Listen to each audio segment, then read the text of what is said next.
avec Paul Coetlan, directeur des sites de Bordeaux pour la Coupe du Monde 2023. Est-ce que vous pouvez nous décrire un petit peu le but, l'objectif de ce train qui est donc en gare d'Angoulême en fin de semaine?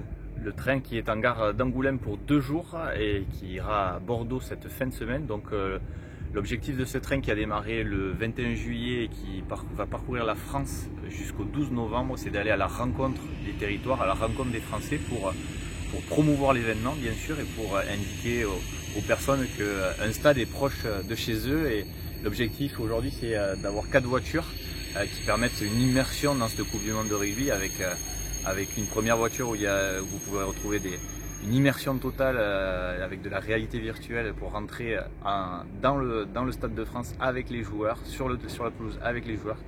Le deuxième wagon parlera de tous les projets annexes à cette Coupe du Monde de rugby. Il n'y a pas que 48 matchs, même si on attend avec impatience le début de cette Coupe du Monde.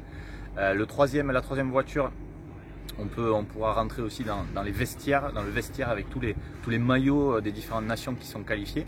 On aura aussi la possibilité d'écouter les hymnes qui sont chers à nos supporters de rugby. Et la quatrième voiture, vous aurez la possibilité de voir de près la Coupe du Monde de rugby.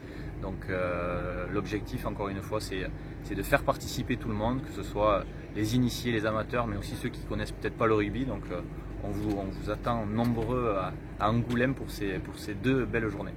Ce qui est important, c'est de montrer que tout le monde va avoir la Coupe du Monde chez lui, tout le monde aura un stade pas loin, une équipe qui s'entraînera pas loin, y compris en Poitou-Charentes ou Nouvelle-Aquitaine. Tout à fait, nous avons 9 stades qui vont accueillir la Coupe du Monde de rugby. Ici en Nouvelle-Aquitaine, donc le stade de Bordeaux, les plus proches on dira Nantes et Toulouse. Donc l'objectif c'est d'avoir un stade à moins de 2 heures des Français, que ce soit en train, que ce soit en voiture. En Nouvelle-Aquitaine, on aura la chance d'accueillir 3 camps de base. Les Fidjiens seront aux alentours de Bordeaux, tout comme les Roumains. Et on aura ici, un peu plus proche, les Géorgiens qui seront à La Rochelle, Île de Ré. Donc toute cette animation autour de cette Coupe du Monde de rugby va pouvoir faire vibrer toute la région de Nouvelle-Aquitaine, que ce soit Angoulême, que ce soit La Rochelle, que ce soit la région du sud, un peu plus de la Nouvelle-Aquitaine aussi. Donc avec impatience, nous attendons le début de cette Coupe du Monde. Est-ce que vous sentez à 1 an quasiment du départ l'engouement qui commence à monter dans les régions? Bien sûr, on a vu tout simplement l'équipe de France qui a fait un véritable succès de ce tournoi Destination. Donc l'engouement est là puisque bien sûr l'équipe de France a remporté ce titre. Les gens aussi, bien tout simplement en 2022, on sait que 2023 approche. Donc l'objectif c'est ça, c'est encore une fois avec le train de faire venir les gens dans ce train pour promouvoir l'événement. Et on sent l'engouement de jour en jour au fil des étapes.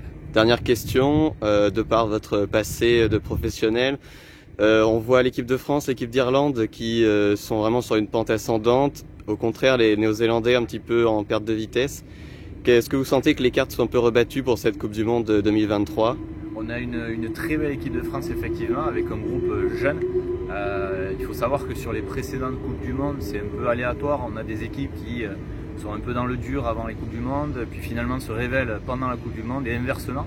Donc vraiment la préparation de cette dernière année va être primordiale pour toutes les nations. On va voir vraiment comment vont évoluer les équipes, les joueurs. Bien sûr il faut prendre en compte les blessures aussi. Donc on a plaisir à voir cette équipe de France, on aura plaisir à la voir évoluer durant cette année 2022 puis 2023. Donc bien sûr, et avec un espoir et une volonté qu'un Français soulève cette Coupe du Monde de rugby.